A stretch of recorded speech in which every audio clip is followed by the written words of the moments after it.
Il y a 20 ans, j'ai rencontré notre invité Cédric Lachenal sur les bancs de l'école de théologie. Nos chemins se sont éloignés, surtout géographiquement, car il a sillonné le monde entier. Mais après ces longues années, nous partageons ce temps avec vous. Ensemble, nous allons revenir sur un coup de foudre qu'il a vécu et qui le passionne toujours autant, la musique. Alors, si ce n'est déjà fait, je vous propose de vous installer tranquillement pour vivre ce temps de témoignage ensemble, pour écouter cette histoire inspirante.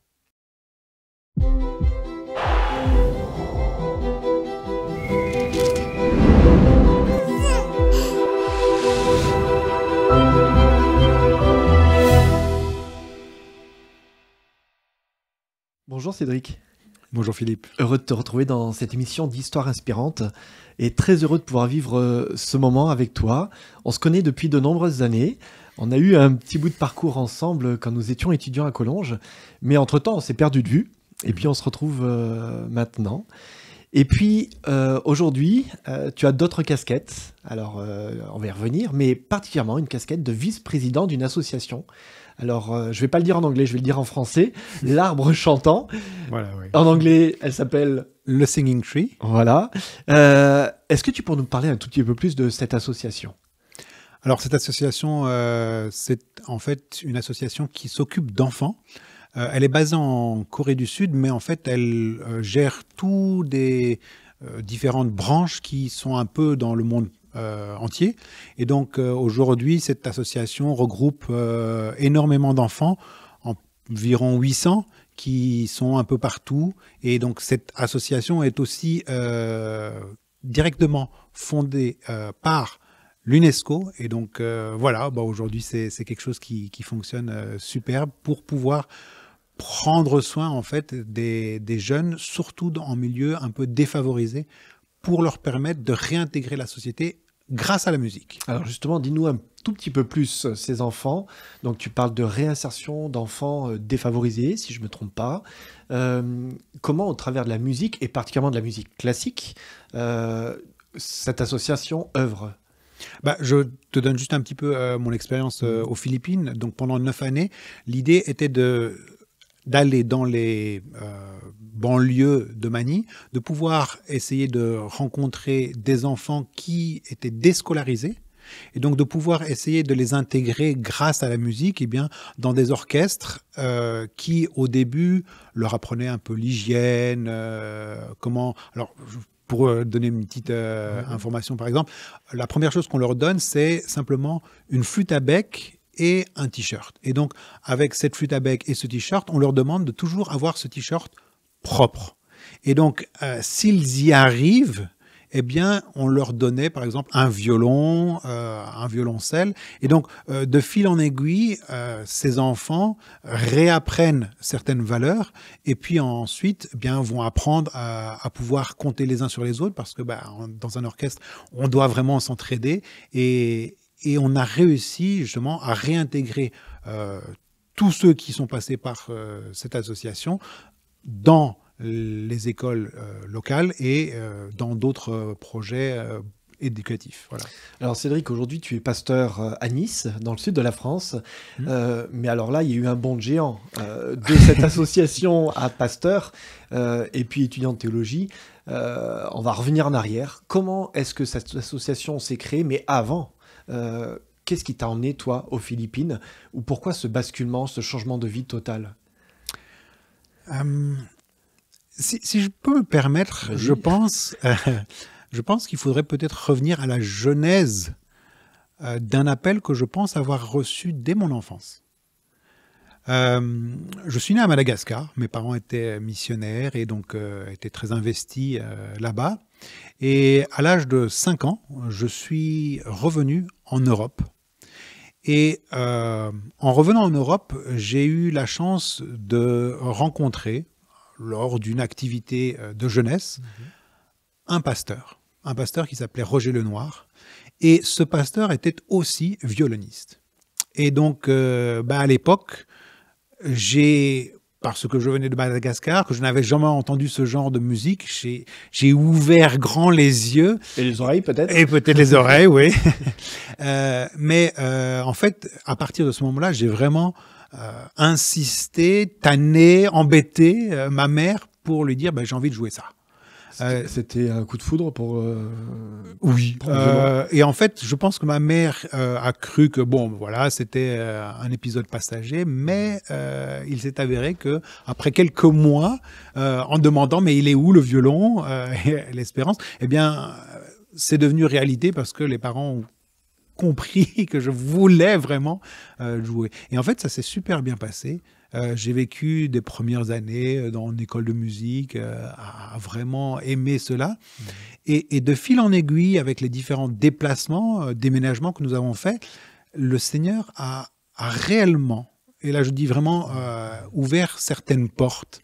Alors, je ne vais pas être trop précis peut-être au niveau des détails parce que certains conservatoires pourraient avoir des problèmes pour m'avoir laissé rentrer dans des sections sans examen, par exemple, là où des centaines de candidats passaient des examens. En fait, le Seigneur a ouvert des portes absolument fabuleuses.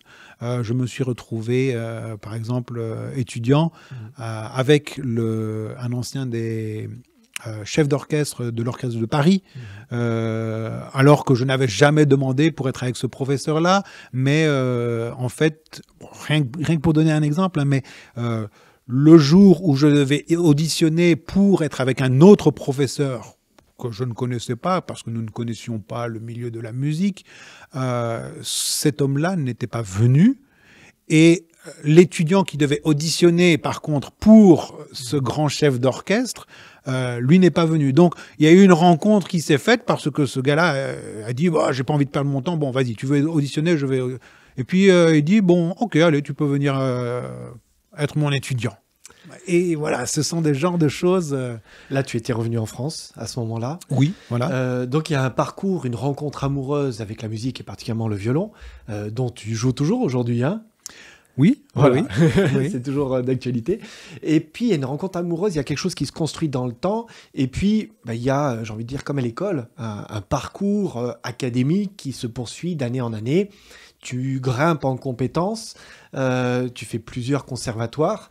Et puis, à un moment donné, il y a plusieurs expériences, je sais, qui t'ont touché. Alors, il y a eu, justement, au travers ce parcours académique, tout un développement, comme la plupart des musiciens, du mouvement, de la technique, où la technique devient primordiale dans la conception de la musique. Et je pense qu'il y a eu peut-être un basculement de perspective dans cet amour originel que j'avais pour la musique, qui était cette passion, et en fait ce travail quotidien d'heure en heure à parfaire un geste. Et en fait, dans toute cette dynamique, il y a eu un moment où il y a une cassure qui a été un examen un peu particulier au Conservatoire supérieur, où là, en fait, je m'étais préparé comme nous le faisons. Oui, il faut quand même le dire. Enfin, moi, je peux le témoigner. Du coup, c'est moi qui témoigne. T'es un gros bosseur. T'arrivais à ne pas dormir énormément, mais à travailler beaucoup. Donc, tu t'étais quand même véritablement préparé pour cet examen-là. Oui. Ouais. Oui. Pendant des nuits entières, au détriment parfois de certains voisins qui... et en fait, ce qui s'est passé, c'est que, alors que je pensais être prêt, et je pense toujours que j'étais prêt, lors de cet examen, pour quelle raison, je ne sais pas, mais à un moment donné, au milieu du concerto, j'ai trop tiré l'archet. Et donc, en tirant un tout petit peu trop l'archet, mon archet s'est retrouvé en dessous des cordes. La chose qui ne m'était jamais arrivée auparavant. Et en fait, bien sûr, avec la panique, etc., si j'avais continué dans la même dynamique, je pense que j'aurais probablement réussi, mais bon, bien sûr, avec tout ce qui se passe dans la tête, le stress, etc., j'ai raté cet examen. Et en fait, c'est là où j'ai expérimenté cette cassure, dans le sens où, après, j'ai vraiment eu une estime de moi vis-à-vis du violon qui a été totalement dégradée, au point où chaque fois que quelqu'un me demandait, même à l'église, simplement de jouer, c'était pour moi un conflit intérieur. Non, je ne sais pas jouer. Non, non. Et en fait, mon violon est littéralement resté dans sa boîte pendant 2 ans. Je ne veux pas faire un mauvais jeu de mots, mais j'ai l'impression que tu avais tiré sur la corde sensible.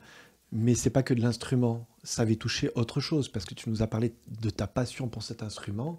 Et tout d'un coup, ta passion ou ce coup de foudre pour le violon, est-ce qu'on peut dire que, comme une relation peut-être des fois amoureuse, c'est avec le temps, la passion, elle s'est perdue, à cause peut-être de la technicité. Est-ce que c'est un peu ça, finalement?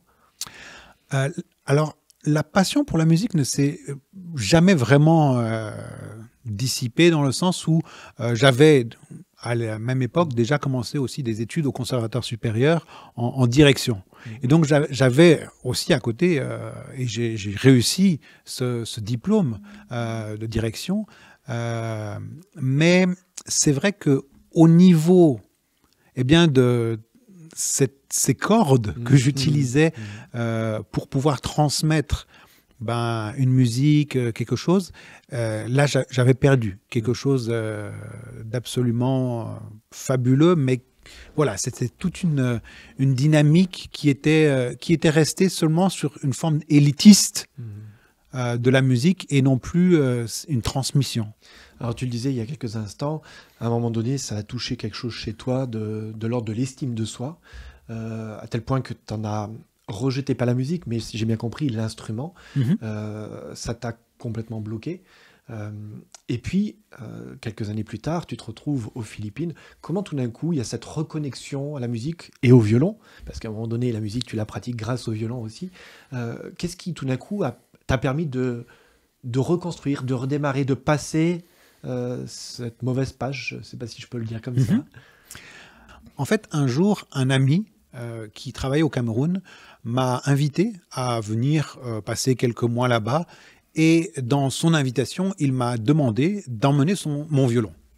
Alors bon, comme j'étais toujours dans ce tourment personnel, je lui ai dit, écoute, non, moi, le violon, voilà, c'est fini, c'est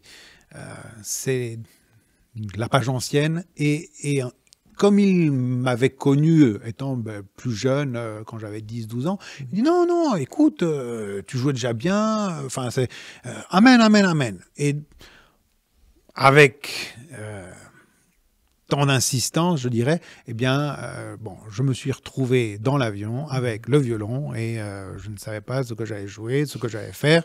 Voilà. Et en fait, de façon très intéressante, je pense que c'est à ce moment-là que le Seigneur a voulu retravailler en moi cet amour originel qu'il avait mis dans mon cœur quand j'étais gamin. Pourquoi je dis cela? Parce que, en fait, lors de notre séjour là-bas, alors que nous visitions d'église en église pour les différents projets humanitaires, nous jouions, lui le piano et moi le violon, et je jouais simplement des cantiques, des mélodies simples. Et j'ai vu des gens qui étaient là, en face de moi, faire la queue pour me demander de jouer leur cantique préféré. C'est quelque chose, en fait, que je me rappellerai toujours. Parce que, en fait, ça m'a permis de reconnecter avec mon premier amour, en fait.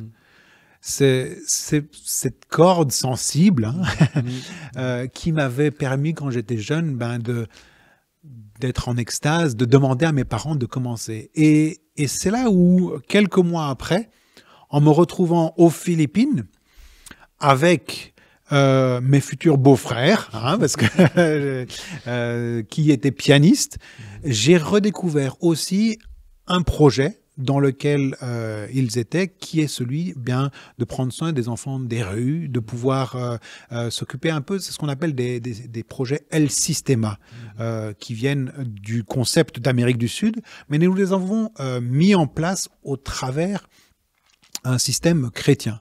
Et donc, ben voilà, on a commencé à créer ce genre d'église d'enfants avec ces orchestres, et l'idée n'était plus d'enseigner peut-être cette façon élite que j'avais connue, mais de permettre aux enfants bien d'aimer au travers.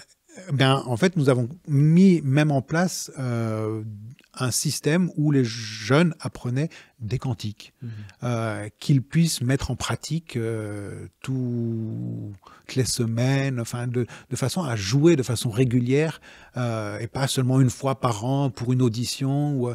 Voilà, c'était quelque chose un outil de communication. Et voilà, en fait, comment de fil en aiguille, on s'est retrouvé de nouveau, enfin, je me suis retrouvé de nouveau dans cet amour.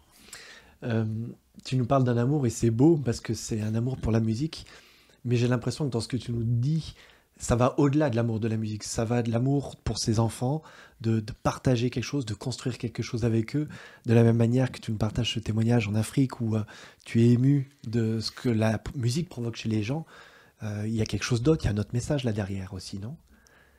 Est-ce que c'est pas le message d'amour de Dieu ? J'ai l'impression que c'est ce qui presque te touche plus que la musique, que les cordes qui vibrent. Alors, peut-être pas, j'aurais peut-être pas dit le message de l'amour de Dieu, mais je pense que dans toute cette idée où Dieu veut nous inviter justement à le servir, à servir les autres, je pense que Dieu met aussi la passion. Parfois, on voit peut-être l'idée d'un ministère ou l'idée de servir Dieu comme étant quelque chose qui est psychorigide et quelque chose où on doit se dédier et abandonner toute... Mais en fait, je ne l'ai pas vécu comme ça. Je l'ai vécu... je pense que le Seigneur, en fait, a mis cette passion et qu'il le met en chacun. Parce que bien, c'est aussi ça, cette volonté de servir, il la met d'abord. Et en fait, c'est ça que je pense avoir vécu. Un Dieu qui a touché une corde sensible, on revient sur cette idée, pour pouvoir la mettre au service et la faire résonner avec le temps. Alors on parlait de cette association L'Arbre Chantant qui t'anime encore aujourd'hui. L'été prochain, d'ailleurs, tu retournes alors ça ne sera pas aux Philippines, je crois que c'est Je pars aux Seychelles. Aux Seychelles. Alors là, ça fait rêver. Hein. Ah oui. Mais donc tu vas organiser un camp là-bas avec des jeunes aussi qui vont jouer d'instruments de musique, mais pas la jolie partie des Seychelles, hein, pas sur la plage dorée, joli sable blanc ou doré. Alors...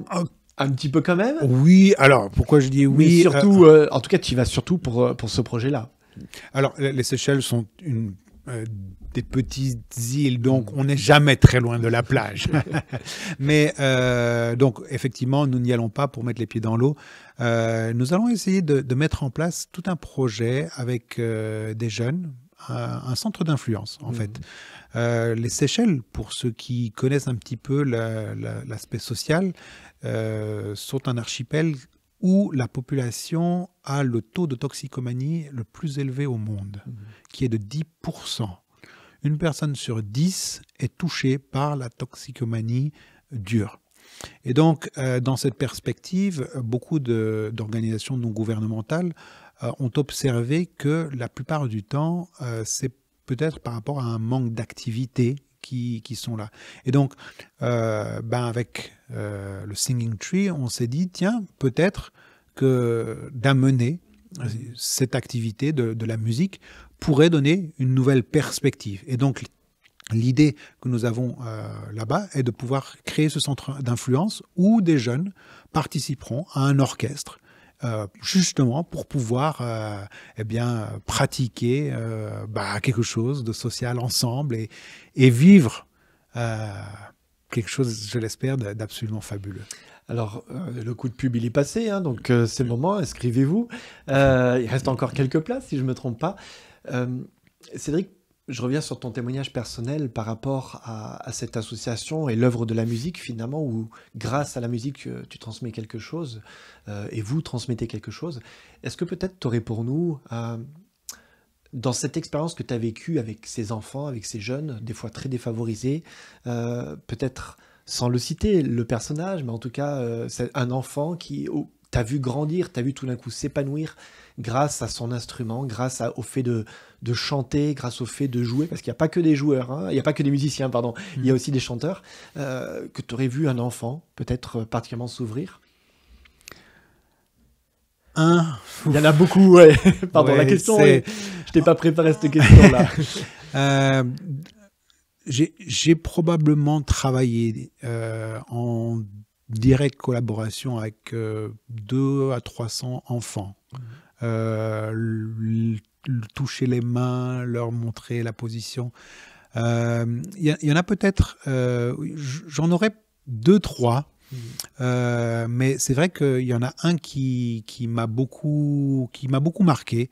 Il s'appelle Matt. En fait, c'est un enfant qui vient des milieux défavorisés et son père était chauffeur de tricycle. Donc, le tricycle leur servait de gagne-pain, mais leur tricycle leur servait aussi de maison.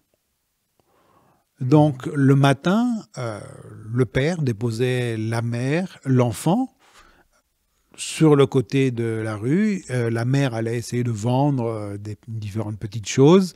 L'enfant allait rester là, essayer de glaner quelques sous.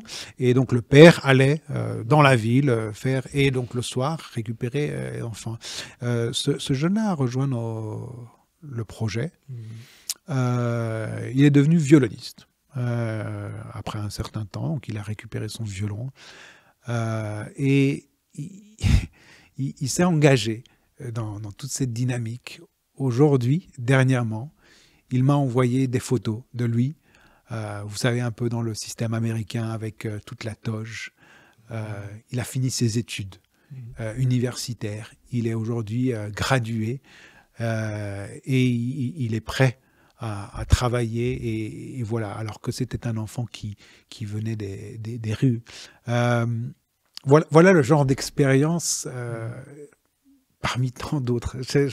C'est que le Seigneur m'a vraiment permis de voir ces enfants absolument fabuleux. J'en ai chaque fois les larmes aux yeux parce que c'est vrai que c'est riche d'expériences, riche d'émotions et riche de voir comment le Seigneur peut travailler sur la corde sensible de chacun. Alors, je reviens justement sur cette corde sensible.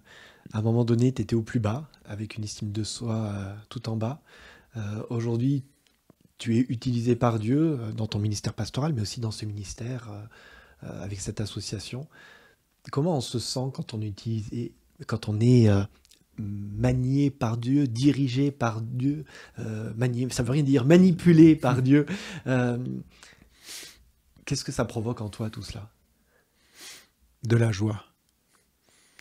Je pense que c'est vraiment... je n'ai jamais ressenti une forme de pression. Bien sûr, il y a toujours un côté stressant parfois, il y a toujours un côté... Bon, il y a certaines choses sur lesquelles... Mais à la fin de la journée, de se dire, merci Seigneur. J'ai vécu une journée magnifique et point. Enfin, je sais pas, j'ai vu beaucoup de gens, en fait, dans la souffrance par rapport à leur expérience. Et personnellement, en fait, voilà, je fais peut-être partie d'autres personnes qui regardent les choses de façon simple. Le Seigneur m'a béni là-dedans et je l'en remercie. Eh bien, nous te remercions en retour de ce témoignage sincère, authentique, de l'œuvre aussi effectuée par tes mains, par tes cordes, sur le violon aussi. Je sais que tu nous as préparé un texte. Est-ce que tu voudrais nous le partager? Alors, je vous ai préparé le texte. des musiciens. Hein. C'est le texte que les musiciens aiment citer. Alors, on connaît souvent Jean 3,16, 2 Timothée 3,16, Colossiens 3,16. Mais là, en fait, le 3,16 est souvent très important. Et donc, je vous propose Colossiens 3,16, le texte des musiciens, qui nous dit ceci, que la parole du Christ habite en vous avec toute sa richesse. Instruisez-vous et avertissez-vous en toute sagesse par des cantiques, des hymnes, des chants spirituels, dans la grâce, chantez à Dieu de tout votre cœur. Alors tu nous as pas choisi ce texte parce que c'est le texte des musiciens, mais parce qu'il résonne en toi peut-être d'une manière particulière. Je pense, bon, le mot ici qui résonne en moi, c'est cette idée justement de pouvoir s'instruire, bien sûr. Ça fait référence à ce que je fais maintenant. Mais aussi, le mot qui est au milieu, c'est dans la grâce. Un cadeau. Voilà, j'ai vécu une vie pleine de cadeaux. Et en fait, c'est ça, c'est un chant. On a souvent l'idée de chanter à Dieu la louange. Eh bien voilà, c'est ce que je vis et voilà, un cadeau chaque jour. Et j'aimerais vraiment, en espérant que les gens qui regardent puissent aussi se dire qu'il y a un cadeau pour eux, qu'ils puissent se dire, bah, moi aussi je peux vibrer quelque part. Merci beaucoup Cédric, et ce que je te propose, c'est d'aller écrire sur notre mur des témoignages ici à la Fédération ce message que tu veux laisser pour chacune et chacun aujourd'hui.